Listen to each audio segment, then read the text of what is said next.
आइए। अरे आइए ना, अरे पुजारी बनिए। वाह क्या सीन है। प्रॉब्लम क्या है? जो चीज एग्जिस्ट करती है उसे उसकी एग्जिस्टेंस माननी नहीं है। राम एग्जिस्ट करते थे, उनकी भूमि एग्जिस्ट करती थी, उस चीज की एग्जिस्टेंस माननी नहीं है और मतलब उस पे उल्टा सवाल कर देना। और जो चीज राम राम दोस्तों, शेखर की बात लाइव में आप सबका स्वागत है। उम्मीद करता हूँ आप सब बेहतर होंगे। सभी सनातनी और राष्ट्रवादी भाई बहनों से अपील है, चैनल को सब्सक्राइब करेंगे। दोस्तों, विष्णु शंकर जैन जी जिन्होंने राम मंदिर का केस लड़ा था, जो कृष्ण जन्मभूमि का केस लड़ रहे हैं, जो वाराणसी ज्ञानवापी का जो केस लड़ रहे हैं हिंदू पक्ष के तरफ से, देवकीनंदन ठाकुर जी जो एक सनातनी धर्मगुरु है, कथावाचक भी हैं। उसके बाद जो धर्म विरोधी, जो हिंदू विरोधी खेमा जो है, उसमें से अनुराग भदौरिया जिसे आप लोग सब जानते हैं, और एक मौलाना भी था और दो और संत हैं इस डिबेट में। अनुराग भदौरिया ने एक सवाल उठाया कि आप लोग सिर्फ पुजारी बन जाते हैं। इस पर देवकीनंदन ठाकुर ने कहा कि तुम जल्दी से पार्टी छोड़ के चले आओ राम की शरण में, हम तुम्हें भी कल पुजारी बनाएंगे। अनुराग भदौरिया निकल गया, वहां से भाग चला। वो कह रहा है कि मैं जिसको कह रहा हूँ मुझे क्यों बनाएंगे। अरे बेहुदे, तुम तो पहले सही हो जाओ। कोई भी बन सकता है, आचरण जिसका सही होगा वो पुजारी है। हम घर में हैं, हमारा आचरण, पूजा क्या है? आचरण की शुद्धता, ईश्वर के प्रति आस्था, ईश्वर में अपने मन वचन कर्मों का अर्पण, सात्विक विचार रखना पूजा है। तुम पहले धर्म विरोधी, देश विरोधी जो लोग हैं उनका पिछवाड़ा चाटना तो छोड़ो, अपने आप पुजारी हो जाओगे। हर पूजा करता हुआ आदमी ब्राह्मण है, हर युद्ध करता हुआ आदमी क्षत्रिय है, हर व्यवसाय करता हुआ आदमी व्यवसायी है, और हर सेवा करता है आदमी, चाहे वो कलेक्टर हो, अगर वो सेवक है तो वह सेवक है। जिसे लोग अभ्रंश में शूद्र का अर्थ गलत लगाते हैं ये लोग। तो इन सब चीज़ों को लेकर के बहुत ही अच्छी डिबेट हुई। आप लोग डिबेट देखिए और समझिए कि यह किस तरह से ये लोग सनातन धर्म में 50 तरह की बातों को घुसेड़ के लोगों को भड़काने का, लोगों को सनातन से अलग करने का, हिंदुओं को एकजुट न होने देने का षड्यंत्र करते हैं। प्रॉब्लम क्या है? जो चीज एग्जिस्ट करती है उसे उसकी एग्जिस्टेंस माननी नहीं है। राम एग्जिस्ट करते थे, उनकी भूमि एग्जिस्ट करती थी, उस चीज की एग्जिस्टेंस माननी नहीं है और मतलब उस पे उल्टा सवाल कर देना। और जो चीज एग्जिस्ट नहीं करती, बाबर अकबर ये बाहर के देशों से आए हुए 2 कौड़ी का आदमी हमारे देश को तहस नहस करने की बात करते हैं, उसकी एग्जिस्टेंस माननी है। ब्रांड बढ़िया। उसकी एग्जिस्टेंस माननी है। उसके बाद ये इन्होंने कहा कि हिंदू जो है वो 4 वर्गों में बांटे गए हैं। इसका कारण आपको पता है, भगवत गीता का एक श्लोक है, चातुर्वर्ण्यं मया सृष्टं गुण कर्म विभागशः। गुण और कर्म चारों वर्गों का, अगर मैं मेरे काम शूद्र वाले हैं तो मैं ब्राह्मण नहीं कहलाऊंगा। अगर मैं असलियत में ब्राह्मण हूं, पैदा ब्राह्मण हूं, काम शूद्र वाले हैं तो मैं शूद्र हूं। और अगर आपके कर्म ब्राह्मण वाले और आप शूद्र हैं तो आप ब्राह्मण माने जाएंगे। जी जी जी, क्या कहना चाहते हैं? देखिए, ये ऐसे नौजवान, क्या नाम है सुने, नीतीश नीतीश ठाकुर। देखो युवाओं, सीखो, ये है भारत का भविष्य, जो मॉडर्न एजुकेशन के साथ साथ अपनी आध्यात्मिक एजुकेशन को, वो भी गीता को, वो भी सबसे पुरातन ग्रंथ के ज्ञान को साथ में लेके चलता है। ये लोग जो बांटते हैं ना कि ये उपवर्ग है, ये छोटे लोग हैं, ये बड़े लोग हैं, ये है गीता का ज्ञान, इसको कहते हैं वर्ण व्यवस्था। और फिर कहूंगा,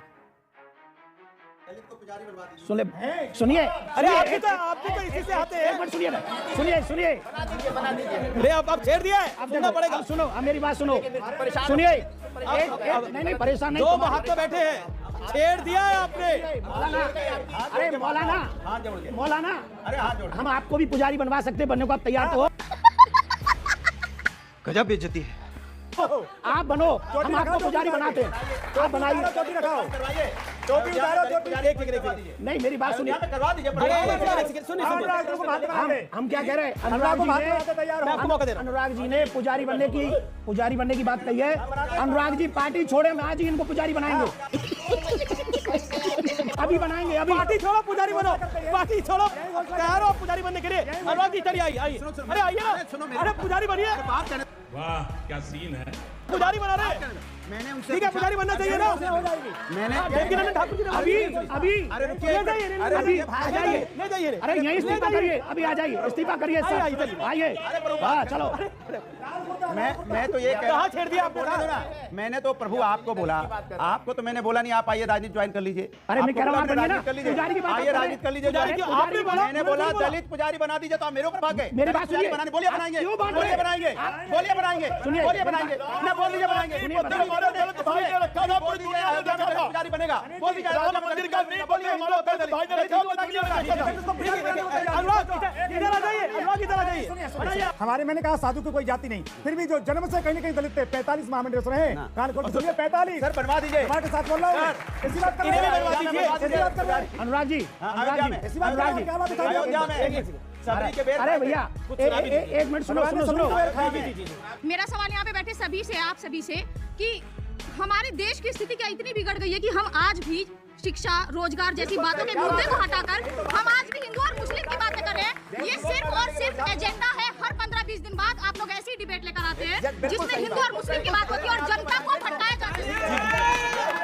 अब रोजगार पे बात करेंगे। एक सेकंड, अनुराग रोजगार पे बात कर रहे हैं, बेरोजगारी पे बात कर रहे हैं। एक सेकंड सारा कुछ आपको सबका भाव बता देता हूँ।